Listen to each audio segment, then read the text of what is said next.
इस कार्यक्रम के पुण्यार्चक हैं श्री राजेंद्र प्रसाद जी जैन, श्रीमती ममता जी जैन, श्री प्रशांत जी जैन, श्रीमती दिव्या जैन, पारस जैन, श्री भरत जैन, श्रीमती सौम्या जैन एवं समस्त परिवार, मुंबई।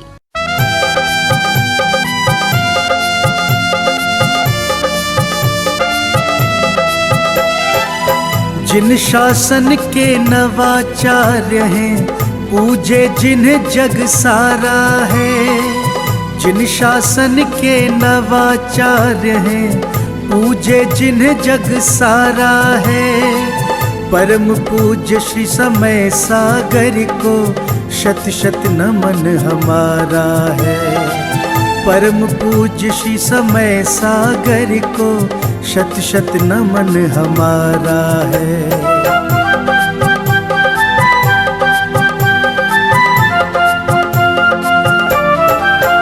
गुरुवर के पावन श्री मुख से जब अमृत की धार झरे, मंत्र मुग्ध हो जाए प्राणी, जीवन का कल्याण करे।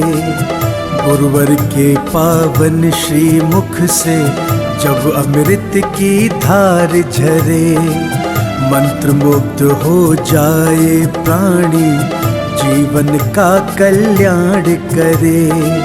मोक्षदाहिनी वाणी उनकी, ज्ञान की अविरल धारा है। परम पूज्य श्री समय सागर को शत शत नमन हमारा है। परम पूज्य श्री समय सागर को शत शत नमन हमारा है।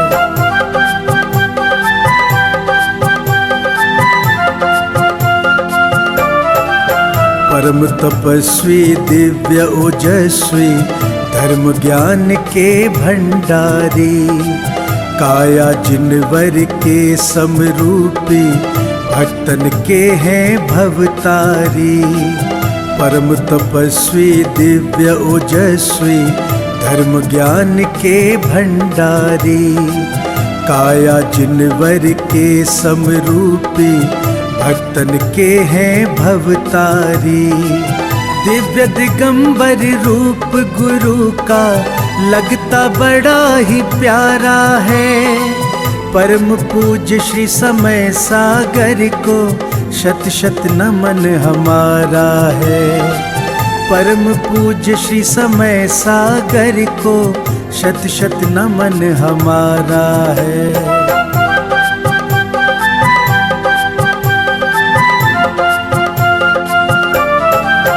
विद्या गुरु की प्रतिमूरत है, उनकी ही परछाई है। वही ज्ञान वाणी और करुणा, दिव्यता वही समाई है। विद्या गुरु की प्रतिमूरत है, उनकी ही परछाई है। वही ज्ञान वाणी और करुणा, दिव्यता वही समाई है। जिन वाणी चैनल करे भाव से, नित गुणगान तुम्हारा है। परम पूज्य श्री समय सागर को शत शत नमन हमारा है।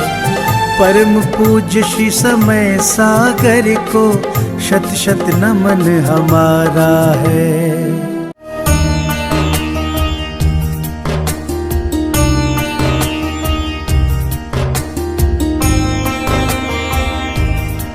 ओम नमः सिद्धेभ्यः। नमः श्री वर्धमानाय निर्धूत कलिलात्मने, सालोकानां त्रिलोकानां यद विद्या दर्पणायते। अहिंसा परमो धर्म की, महावीर भगवान की जय। प्रातः स्मरणीय परम पूजाचार्य गुरुवर श्री विद्यासागर जी मुनि महाराज की जय। संत समणीयाचार्य भगवंत समय सागर जी महामुनिराज की जय। समस्त आचार्य साधु भगवंतों की जय। भव पद्धति भवंती ऐसा कहा।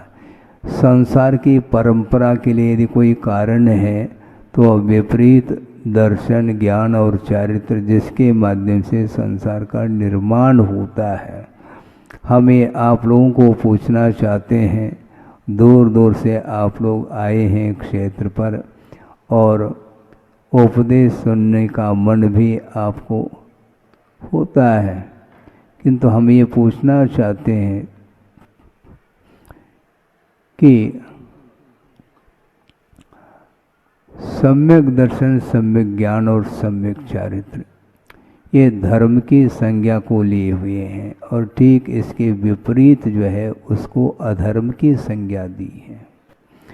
अधर्म का आलम्बन लेकर के संसारी प्राणी ने अनंत काल इस संसार में व्यतीत किया है, नया कुछ भी नहीं किया।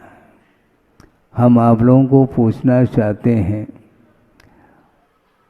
आप लोगों ने इस संसार में आकर के किसी की उम्र 80 साल की हो सकती है, किसी की 60 साल की उम्र हो सकती है, कोई 90 तक भी छू रहा हो। उनके लिए हम ये पूछना चाहते हैं, अपने जीवन में क्या किया? धर्म की आराधना करने के लिए समय मिला है और ये पर्याय भी मिली है। इसका कौन कितने परसेंटेज में सदुपयोग किया है, इसको पूछना भी वर्तमान में कठिन हो रहा है, क्योंकि धर्म का स्तर इतना गिरता जा रहा है। किसके द्वारा धर्म का स्तर गिर रहा है? स्वयं के द्वारा ही गिर रहा है। आचार्यों ने भव्य जीवों के उद्धार के लिए महान ग्रंथों की रचना करके, आगम की रचना करके हम लोगों को उपकार की दृष्टि से आगम की रचना करके चले गए, किंतु वर्तमान में आगम को खोल करके स्वाध्याय करने की रुचि कितने लोगों की है, बताइए आप। लाइब्रेरी ग्रंथों से भरी हुई मिलती है, अनेक प्रकार के अनुयोग संबंधी ग्रंथ वहाँ पर मिलते हैं। इसके बावजूद भी कोई भी व्यक्ति नियमित रूप से उन ग्रंथों को खोल करके 10-15 मिनट कम से कम स्वाध्याय करता हो, शायद ही व्यक्ति मिलेगा। जबकि यह भी देखने को मिलता है, हम विहार आदि करते हैं, जंगल आदि जाते हैं, उस समय दृष्टि चली जाती है कभी कभी साइड में, उस समय वह दृश्य देखने को मिलता है। प्राय करके प्रत्येक व्यक्ति अपने घर के आंगन में कुर्सी पर बैठा हुआ है और एक हाथ में न्यूज़पेपर है और एक हाथ में चाय का कप है। देखने को मिलता है क्या? नहीं मिलता है। यह स्वाध्याय है क्या? प्रतिदिन नियमित रूप से वह न्यूज़पेपर पढ़ने के लिए तो उसके पास समय है, किंतु 10-15 मिनट जिनवाणी को खोल करके उसमें क्या लिखा है उसके बारे में कोई विचार, पढ़ने का भाव अधिक नहीं आ पाता है। धर्म रुचता नहीं। क्यों नहीं रुचता है? जो अनंत काल से रुच रहा है उसको दूर किए बिना धर्म रुच नहीं सकता। ये क्लियर है। ये संस्कार हैं, अनादिकालीन मोहजन्य संस्कार। गुरुदेव ने एक प्रसंग दिया था कि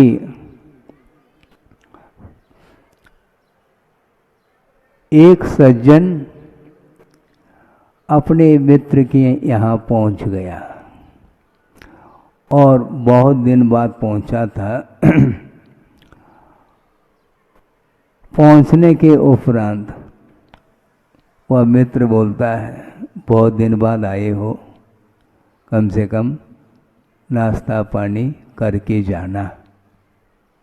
ठीक है। और उन्होंने क्या बनाया? हलवा, जानते हैं? हाँ। हलवा पूड़ी आदि बना करके रख दी और परोस दिया। परोसने के उपरांत जो ही उसका स्वाद लेता है वह व्यक्ति अपने मुक्त कंठ से प्रशंसा करता है कि भाई साहब, इस प्रकार हमने पूरी जिंदगी में कई बार स्वाद लिया है, किंतु इस प्रकार का स्वाद मुझे अभी तक नहीं आया है। ठीक है, आप मुझे हलवा बनाने की जो प्रक्रिया है उसे बता दो, ताकि मैं भी स्वयं जा कर के इसी प्रकार का हलवा बना सकूं और उसका स्वाद ले सकूं। तो उन्होंने कहा ठीक है, इसमें क्या बात है। आटा है, गेहूं का आटा है सिका हुआ, और उसमें अनुपात से क्या मिलाना, घी मिलाना, अनुपात से चीनी अर्थात शक्कर मिलाना, और जो भी इलायची आदि मिलाना, चाहो तो केसर भी मिला सकते हैं, आदि आदि, बादाम भी डाल देना अनुपात से। इस प्रकार उन्होंने हलवा बनाने की विधि बता दी। जा करके उस विधि के अनुरूप वह बनाना प्रारंभ करता है। जो जो चीज़ें उसमें डालने के लिए कहा था उन सब को ध्यान में रख करके अनुपात से डाल दिया और हलवा बन गई। हलवा बनने के उपरांत जब स्वाद लेना चाहता है उस समय उसको स्वाद नहीं आया। आपको लगेगा कि महाराज ऐसा क्यों हो रहा है, कोई गलत प्रक्रिया बताई थी क्या उसने, मित्र ने? नहीं, गलत तो नहीं बताई है। जैसा उसने कहा था उसी प्रकार विधि के अनुरूप उसको बनाने का हमने पुरुषार्थ किया है। इसके उपरांत भी उसमें स्वाद क्यों नहीं आ रहा है, यह उस मित्र को ही जा कर के पूछना पड़ेगा। और पुनः गया वो और पूछ रहा है कि भाई साहब आपने जैसा कहा था वैसा ही हमने किया, इसमें कोई 1% भी इसमें कोई मिस्टेक नहीं, अनुपात के अपेक्षा से भी बिल्कुल ध्यान रखते हुए हमने बनाया है, इसके उपरांत भी वो स्वाद क्यों नहीं आ रहा है। तो मित्र ने कहा कोई बात नहीं, तुम्हारे घर चलता हूँ, चलो मैं बना करके दिखाता हूँ। अब गया और मित्र ने बोला क्यों, आपने क्या क्या चीज़ें डाली थी? जैसा आपने कहा था उसमें से एक भी चीज़ की कोई कमी नहीं है। अच्छा, अनुपात से डाला? हाँ बिल्कुल अनुपात से। और केसर डालने के लिए भी हमने कहा था ना, हाँ वो भी डाला है। केसर कहाँ से लाए? कहाँ से? क्या बाजार से लाए? अच्छा, कहाँ रखा है वो डिब्बी में है, थोड़ा दिखा सकोगे क्या?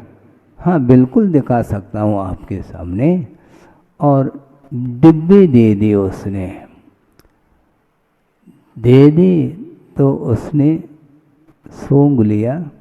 हाँ यहीं पर मिस्टेक है। क्या मिस्टेक है? इसी में मिस्टेक देखने को मिल रहा है। कौन सा मिस्टेक है?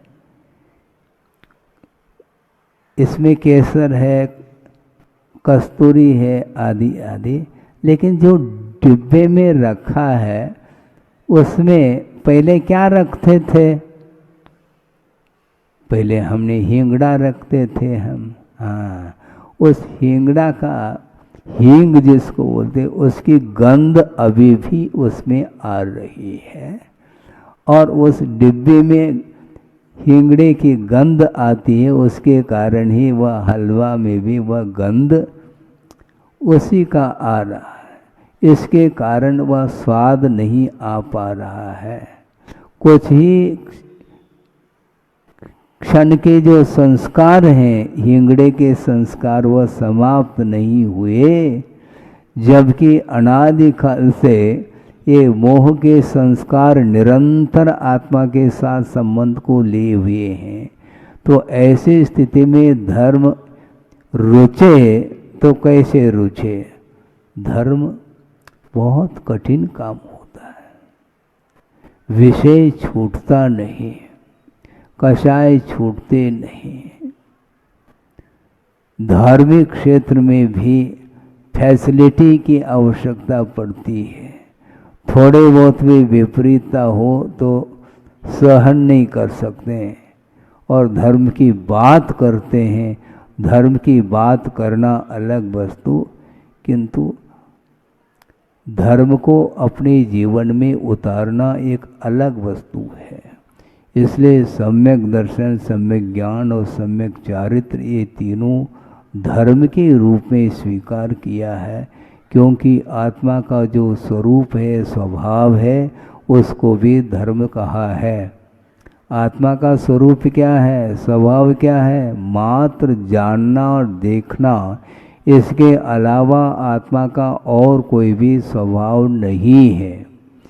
किंतु किसी भी पदार्थ को देखते समय, जानते समय, यदि आपका वह ज्ञान स्वरूप की ओर चला जाए तो निश्चित रूप से धर्म का स्वाद आ सकता है।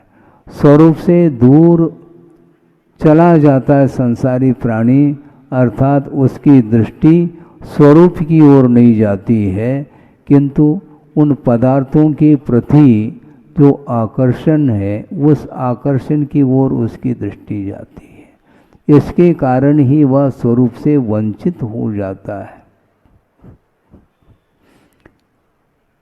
बड़ी विडंबना है, ये आज की संस्कार नहीं है, बहुत प्राचीन क्या अनंतकालीन ये संस्कार हैं। उन संस्कारों को दूर करने के लिए बार बार स्वाध्याय आदि करने की आवश्यकता पड़ती है।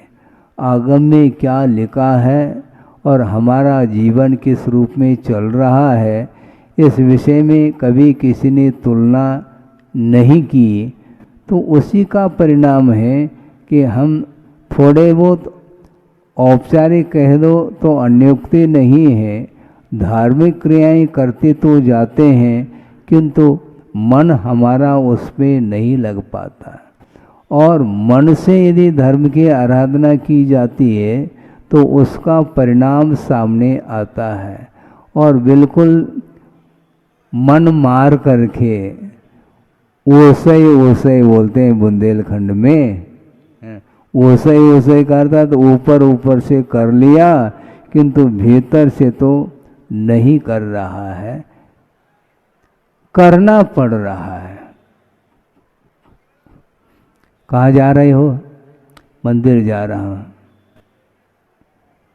नहीं जाओ तो कैसा लगेगा? क्योंकि अड़ोस पड़ोस के लोग जा रहे हैं, मुझे भी जाना उचित लगेगा। मतलब अड़ोस पड़ोस के यदि मान लो नहीं जाते हैं तो आपको आवश्यकता नहीं पड़ेगी जाने की, ऐसा है क्या? तो एक दूसरे के ऊपर निर्धारित हो रहा है, एक दूसरे के ऊपर चल रहा है। वो कर रहा है तो हमें करना, वो नहीं करता तो हमें करने की कोई आवश्यकता नहीं। इस प्रकार यदि वृत्ति बनी रहेगी तो कभी भी धार्मिक संस्कार आत्मा के ऊपर नहीं पड़ सकते हैं। आपका समय हो रहा है, मैं ज़्यादा नहीं कहना चाहता, कहने के लिए समय बहुत चाहिए, हाँ। और वर्षा योग की स्थापना भी सामने है, चातुर्मास होगा और चातुर्मास का निष्ठापन का भी समय आएगा। समय तो निरंतर परिणमन रुक नहीं सकता। परिणमन वस्तु का जो परिणमन है वह रुकने वाला नहीं है। इसलिए जब तक जीवन है जब तक सूर्य अस्त नहीं हुआ है तब तक हमें कुछ कार्य करके गुजरना होगा।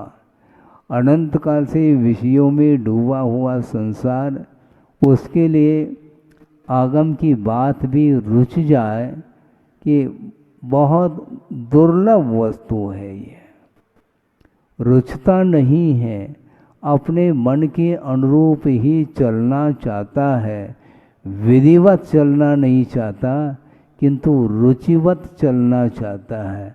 अपने मन के अनुरूप कुछ होता है तो उसका उसमें मन लग जाता है, और मनोनुकूल नहीं है तो उसका मन उसमें नहीं लगता, इसलिए वह औपचारिकता कुछ करके चला जाता है। इस प्रकार यह मनुष्य जीवन केवल औपचारिकता के साथ न गुजरे किंतु परमार्थ की उपलब्धि के लिए, मोक्ष को उपलब्ध करने के लिए, निर्वाण को प्राप्त करने की दृष्टि से कर्मक्षय के उद्देश्य को लेकर के हम यदि मान लो 10-15 मिनट भी देव शास्त्र गुरु की उपासना करते हैं तो उसके माध्यम से कर्मों की निर्जना भी होती है और विशेष रूप से पुण्य का संचय भी होता है। हम पुण्य करना नहीं चाहते किंतु पुण्य का फल जरूर चाहते हैं। महाराज इसका फल क्या मिलेगा, इसका फल क्या मिलेगा। अरे आपकी दृष्टि केवल फल की ओर ही जा रही है, आपके दृष्टि में केवल फल ही लटक रहा है? निरपेक्ष भाव के साथ धर्म की आराधना उपासना करो, उसके माध्यम से क्या मिलने वाला उस ओर ध्यान नहीं देना चाहिए, क्योंकि संसारी प्राणी की दृष्टि में मोक्ष नहीं किंतु भोग्य सामग्री है। वह स्वर्ग चाहता है। क्या चाहता है? स्वर्ग चाहता है, वैभव चाहता है, उसके लिए वह पुण्य का संचय करता है। जबकि आचार्य कहते हैं पुण्य के माध्यम से परिणामों में पवित्रता आती है, किंतु पुण्य के फल को भोगने की दृष्टि से यदि मान लो पुण्य का संचय करता है तो वह पुण्य संसार के लिए कारण सिद्ध होता है, जिसका नाम पापान बंदी पुण्य माना गया है। पुण्यान बंदी पुण्य अलग वस्तु और पापान बंदी पुण्य अलग वस्तु है। मुझे इंद्र पद मिल जाए, मुझे चक्रवर्ती पद मिल जाए, मुझे नारायण पद मिल जाए, अमुक पद मिल जाए, इस उद्देश्य को लेकर के यदि करता है तो वह विषय को चाह रहा है। भगवान के सामने जा कर के भगवान की आराधना करो, बल्कि भगवान ने ये कहा है कि श्रावक को, गृहस्थ को ये चाहिए वह अर्थ पुरुषार्थ करके अर्थ का अर्जन करे, नीति न्याय के अनुरूप व्यवसाय करते हुए अर्थ का उपार्जन करें, इसमें बाधा नहीं। किंतु धार्मिक क्रियाओं को संपन्न करते समय कभी भी भोग की इच्छा उसके अंदर नहीं होनी चाहिए। भगवान देते हैं क्या? भगवान वैभव देने के लिए बैठे हैं क्या? यदि भगवान देते हों तो उन्होंने छोड़ा क्यों फिर? यदि उस वैभव में सुख होता, उस भोग्य सामग्री में यदि सुख उपलब्ध होता तो तीर्थंकरों ने उस वैभव को क्यों छोड़ दिया? वस्तुतः भोग्य सामग्री के माध्यम से सुख मिलता नहीं, किंतु वह तात्कालिक एक सुख जैसा महसूस होता है। बल्कि आगमकारों ने ये कहा कि दुख का प्रतिकार का नाम भी सुख कहा। भूख लग गई, भोजन कर लिया, भोजन करने से सुख नहीं मिला, किंतु जो क्षुधा वेदना सता रही थी उसका शमन किया, यानी वेदना का शमन करने का नाम सुख कहा। वस्तुतः वह सुख नहीं है, वेदना का प्रतिकार किया है, प्यास लगी है प्यास को बुझाया है, भूख लगी है क्षुधा लगी है उसका शमन किया है। इन्हें क्षुधा के शमन से आपको सुख मिला है, किंतु वह वस्तुतः सुख नहीं, क्षुधा वेदनी संबंधी जो दुख है उस दुख का प्रतिकार भर किया है आपने, किंतु वस्तुतः जो सुख होता है वह अविनश्वर सुख होता है, आत्मिक सुख होता है, वह स्वाधीन सुख माना जाता है। इसलिए पराधीन सुख के प्रति संसारी प्राणी रात दिन प्रयत्नशील है, किंतु उसके माध्यम से कर्म का और बंद होता है। क्योंकि कर्म का बंद इसलिए होता है, परिग्रह का संचय करता है उस समय भी कर्म बंद होता है, और उसका व्यय करता है उस समय भी कर्म का बंद करता है, उसका उपभोग करता है तब भी वह कर्म का बंद करता है। इसलिए कर्म बंद से बचने के लिए विषयों से ऊपर उठने की आवश्यकता है। सांसारिक सुख के माध्यम से वस्तुतः संसार का और विकास होता चला जाता है, मोह की वृद्धि होती है, मोह का विनाश नहीं होता।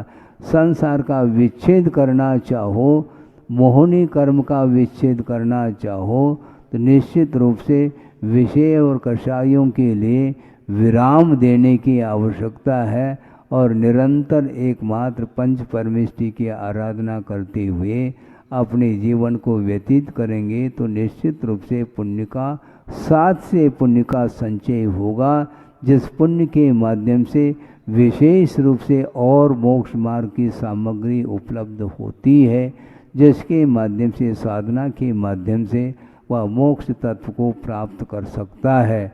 इसलिए मोक्ष को प्राप्त करने की इच्छा तो प्रत्येक व्यक्ति की हो सकती है, किंतु इच्छा मात्र से मुक्ति मिलती नहीं, किंतु मोक्ष प्राप्त करने की जो विधि है उस विधि के अनुरूप ही आपको चलना होगा।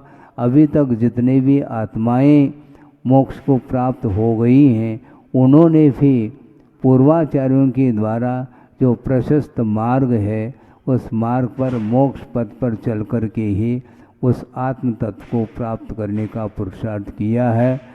अपने जीवन को उन्नति की ओर ले जाया जा सकता है। इसलिए आत्मा की उन्नति जो होगी वह रत्नत्रय की उपासना अथवा देव शास्त्र गुरु की उपासना करते हुए अपने जीवन को सफल बनाने का पुरुषार्थ करते रहे। इस पवित्र भावना के साथ अहिंसा परमो धर्म की जय। बोधि समाधि परिणाम शुद्धि स्वात्मोपलब्धि शिव सुख सिद्धि चिंतामणिम चिंतित वस्तुदाने त्वामंद मानस्य ममास्तुते। परम पूज्याचार्य गुरुवर श्री विद्यासागर जी महाराज की जय।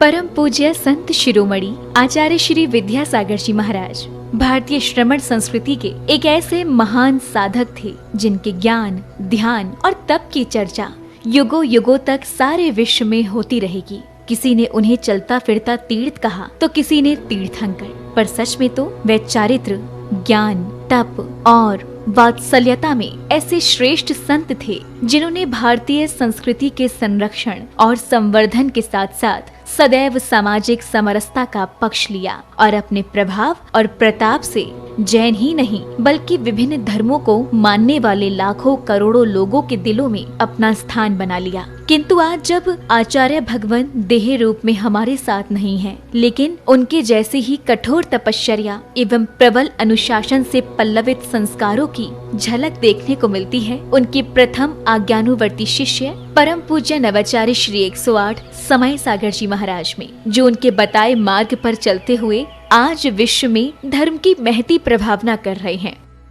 आइए देखते हैं संत शिरोमणि आचार्य श्री 108 विद्यासागर जी महाराज के जन्म के 12 वर्ष बाद उन्हीं पुण्यवान माता के गर्भ से शरद पूर्णिमा के ही पावन पर्व पर जन्मे परम पूज्य नवाचार्य श्री 108 समय सागर जी महाराज की संयम पूर्ण जीवन यात्रा।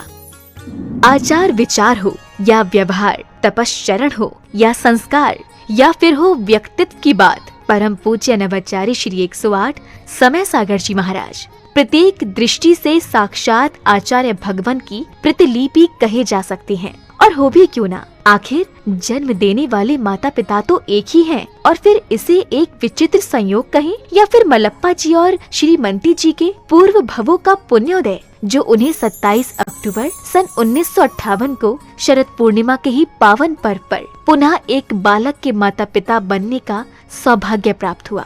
6 भाई बहनों में सबसे छोटे किंतु शांत प्रवृत्ति के इस बालक का नाम शांतिनाथ रखा गया।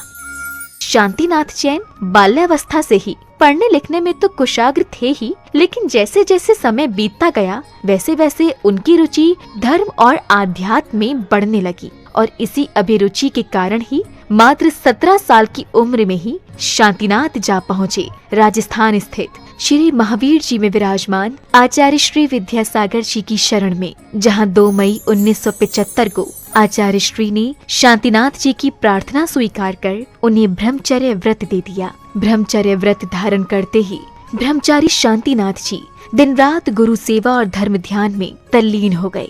संयम व्रत को धारण कर तप और साधना के निर्मल पथ पर चल रहे ब्रह्मचारी शांतिनाथ ने केवल 5 वर्ष की अल्प अवधि में ही वैराग्य पद के विभिन्न सोपानों को पार कर अपनी योग्यता से आचार्य भगवान को प्रभावित कर लिया, जिसका पारितोषिक मिला उन्हें मुनि दीक्षा के रूप में। 8 मार्च 1980 को मध्य प्रदेश के छतरपुर स्थित श्री दिगंबर जैन सिद्ध क्षेत्र द्रोणगिरी में आचार्य श्री विद्यासागर जी महाराज ने उन्हें मुनि दीक्षा प्रदान कर दिगंबर मुद्रा का पूर्ण साधक घोषित कर दिया और नाम दिया मुनि श्री समय सागर जी महाराज। मुनि दीक्षा के उपरांत मुनि श्री समय सागर जी महाराज ने कुछ वर्षों तक आचार्य श्री के संग में रहकर अध्ययन और अध्यापन किया। तत्पश्चात गुरु आज्ञा से पृथक संघ के नायक बनकर देश भर में विहार करते हुए धर्म प्रभावना करने लगे। अपने सानिध्य में कई पंच कल्याणक एवं विधान आदि धार्मिक अनुष्ठान संपन्न कराने के साथ ही उन्होंने अपनी लेखनी से कन्नड़, हिंदी, संस्कृत और मराठी भाषाओं में कई शास्त्रों की रचनाएं भी की। सन 2018 में ललितपुर में हुए पंच कल्याणक के दौरान आचार्य कुंद के नियमसार में वर्णित निर्यापक श्रवण की व्यवस्था का उल्लेख करते हुए आचार्य विद्यासागर जी महाराज ने मुनि श्री समय सागर जी महाराज को निर्यापक पद की उपाधि प्रदान कर संघ में नव दीक्षित मुनिराजों के निर्वाह का उत्तरदायित्व सौंप दिया। आचार्य कुंद देव ने यह बात बहुत स्पष्ट लिखी है, वह बात आप लोगों को समझ में आना चाहिए। जो दीक्षित करते हैं वे आचार्य कहलाते हैं, और इसके उपरांत जो नव में नए दीक्षित होते हैं उनके निर्वाह करने के लिए निर्यापक, हाँ आचार्य तो नहीं लिखा लेकिन निर्यापक श्रमण का वह रूप दिया है उन्होंने। ये निर्यापक का अर्थ यह है जैसे आचार्य महाराज कहते हैं उसके अनुसार जिनको ये दिया जाता है। ये लोग बहुत विलम्ब कर रहे थे, तो हमें भी ज़्यादा आग्रह करना अच्छा नहीं समझ में आया कि समय पर सब हो जाएगा।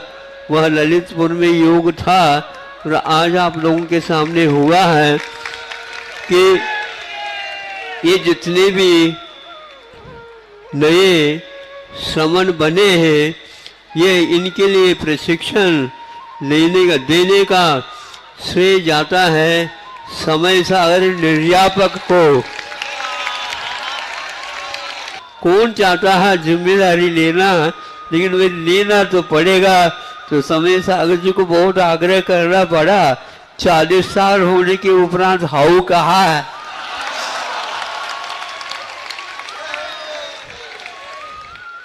समय अपनी गति से चलता रहा। छत्तीसगढ़ के डोंगरगढ़ स्थित चंद्रगिरी तीर्थ में विराजमान आचार्य श्री विद्यासागर जी महाराज ने 6 फरवरी के ही दिन आचार्य पद के लिए निर्यापक श्रमण मुनि श्री समय सागर जी महाराज को चुन लिया एवं अपनी समाधि से 3 दिन पूर्व 15 फरवरी 2024 को आचार्य पद का त्याग कर पूर्ण संलेखना की ओर अग्रसर हो गए। आचार्य भगवान की आज्ञा अनुसार निर्यापक श्रमण मुनि श्री समय सागर जी महाराज ने 16 अप्रैल 2024 को दमोह के कुंडलपुर में समस्त आचार्य संघ एवं देश भर के जैन समाज की उपस्थिति में पूज्य गुरुदेव के उत्तरदायित्वों के निर्वहन के लिए आचार्य पद स्वीकार कर लिया। पूज्य नवाचार्य समय सागर जी महाराज की। अंततः ये कहा जा सकता है कि आज का दिन केवल एक पर्व ही नहीं बल्कि स्वर्णिम अक्षरों से लिखित एक ऐसा अध्याय है जो विश्व के धार्मिक इतिहास में सदा ही अमर रहेगा।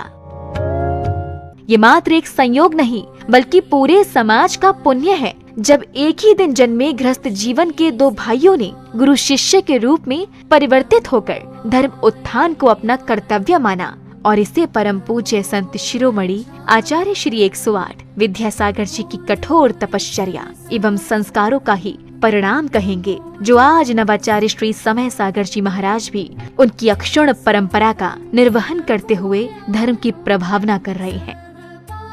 आज पूरे विश्व का जैन समाज ये आशा कर रहा है कि परम पूज्य नवाचार्य श्री समय सागर जी महाराज भी संत शिरोमणि आचार्य श्री विद्यासागर जी महाराज के बताए मार्ग पर चलकर उन्हीं की भांति धर्म उत्थान का कार्य करते हुए समाज को एक नई दिशा प्रदान करेंगे। एक बार पुनः धर्म के महान उन्नायक परम पूज्य नवाचार्य श्री समय सागर जी महाराज के चरणों में हमारा त्रैबार नमोस्तु, नमोस्तु भगवन, नमोस्तु भगवन। इस कार्यक्रम के पुण्यार्चक थे श्री राजेंद्र प्रसाद जी जैन, श्रीमती ममता जी जैन, श्री प्रशांत जी जैन, श्रीमती दिव्या जैन, पारस जैन, श्री भरत जैन, श्रीमती सौम्या जैन एवं समस्त परिवार, मुंबई।